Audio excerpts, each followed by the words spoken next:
fantasy football. It just sucks the living life out of me. It really does. This is Short Time Shots for Sunday, November 19th, 2017. And let's just say I'm having more success starting guys like Case Keenum than I am those fantasy studs. I'm also recording this in one take, so if I flub, I flub. Who am I? I'm Hall of Famer announcer Jason Bryant. That's who. See, I just flubbed. Very limited schedule across the country on this, the Sunday before Thanksgiving here in the United States of America, but 5 Division I duels where we saw ranked teams in action. Question is, where do we start? We had a couple of top 10 duels. You know what? Let's just go with the upset. Sunday, Lehigh wasn't impressed by the credentials, the hype, or the ranking, as Pat Santoro's 10th-ranked Mountain Hawks scored a sizable win from Ian Brown, Jordan Cutler, and Ryan The Price is Right to beat Michigan 27-8. That's 4th-ranked Michigan. At this rate, it's doubtful anybody's going to drop a weight, especially Price, who topped Dominic Abinator 3-1 at 184, and Cutler, who topped All-American Alec Pantelio at 157. Scotty Parker channeled his inner RP Norley in that Penridge power and registered another fall. Over this one was not over Stephen Misic. This was over Michigan backup Michael Volanyuk. In Stillwater, we were expecting a tight duel with 3rd-ranked Oklahoma State and 6th-ranked Minnesota. Well, a bunch of the matches were tight, but the duel score, not even close. The Cowboys gave Coach John Smith his 400th career duel victory. He is the first Oklahoma State or Oklahoma A&M coach to have done that with a 30-3 beatdown of the Golden Gophers.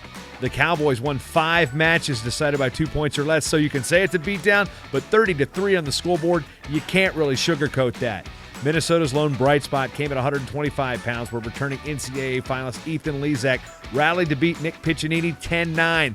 Piccinini built an 8-1 lead at the end of the first period before Lezak chose top, scored 6 near-fall points in 2 different sequences, and in the third, Piccinini had choice, said, you know what, I'm going to take neutral, gave up the go-ahead takedown at a riding time point. That would be the final 10-9 score. The rest of the duel, if you speak Minnesotan, you'll know what I'm going to say here. Oofda. Cade Brock scored 4 takedowns to beat Mitch McKee 9-7 in a bout that wasn't as close as the score indicated. Dean Heil needed a third-period takedown to do Dean Heil types of things and just win, baby, like Al Davis beat Tommy Thorne 3-1. Number 9, Virginia Tech looked strong to quite strong in a maroon battle against Central Michigan. The Hokies won 8 out of 10 in both head-to-head ranked matchups in the win at Castle Coliseum. At 149, Solomon Shishko topped Justin Oliver 3-1 in a matchup of past All-Americans, while ZZ Top Zavatsky topped Jordan Ellingwood 7-4 at 184. For the second straight time, BC, the headache powder LaPrade, makes the show. He upsets Colin Heffernan 3-1 in sudden victory.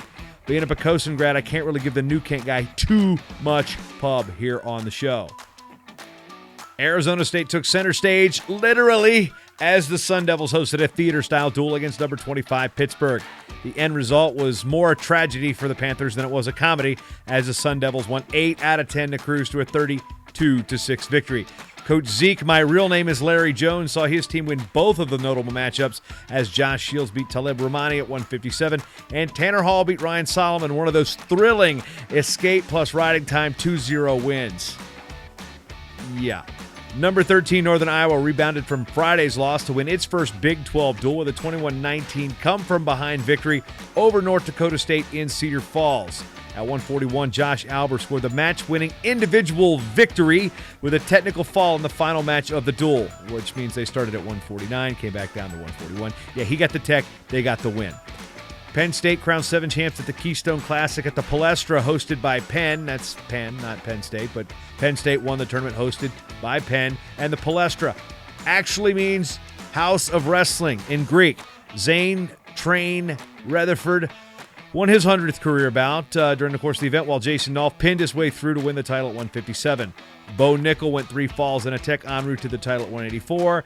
Other Penn State champs were Jared Cortez at 141, Anthony Cassar at 197, Nick Nevels at heavyweight, who beat the People's champ Jacob Casper 3-1, and Mark Hall at 174, who went fall, tech, fall. Kind of like that whole duck, gray duck thing they do up here in Minnesota. I still say it's duck, goose.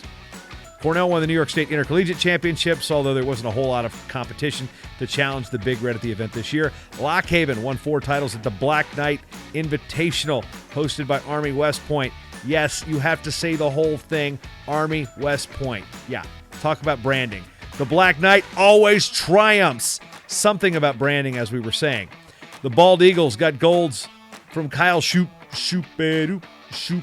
Yeah, like that kid hasn't heard that his entire life. Chance Marsteller and a pair of Solanco mules, Ronnie Perry and Thomas Haynes. Lancaster Lebanon League representing the 717.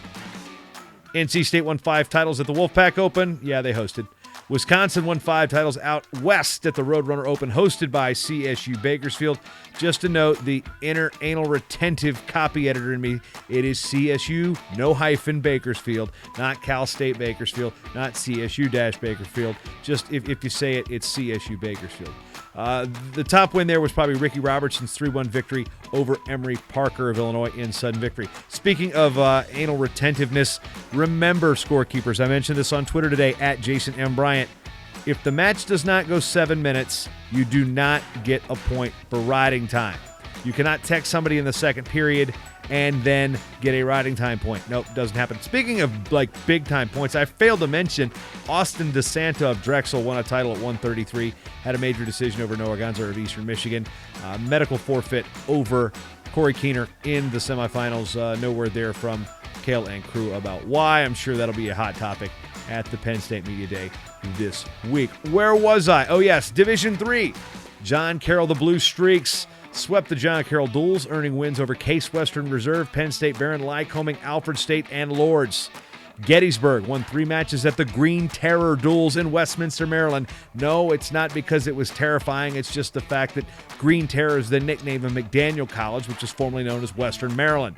Coach Andy Vogel's Bullets, again of Gettysburg, top Division II Alderson Broadus 30-14. Penn State Mont Alto, that's an NCAA team. That's actually technically varsity, but they're not NCAA or NAIA. But anyway, Gettysburg beat them 57-0, and they beat Scranton 27-15.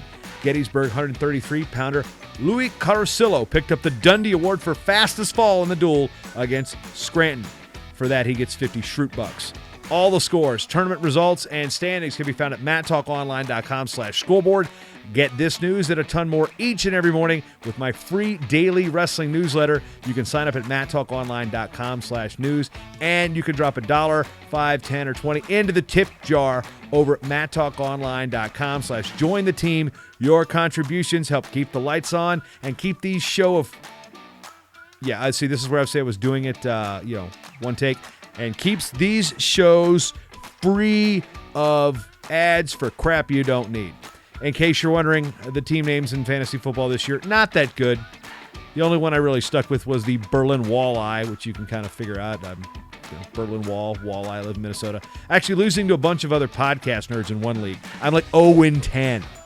But I'm in the running in my fantasy league with a bunch of former sports writers. People I used to work with at the newspaper, and a couple of them are NFL beat writers. So what does that mean? My league with podcasters knows more about fantasy football in relation to me being the control than the sports writers who cover it. Anyway, that's today's lesson. I'm Jason Bryant. Thank you. It's Short Time Shorts, folks. Actually, it's shots. I keep saying short time shorts. It's short time shots. Shots. I'm not going to sing that song. That's all I got. Shots.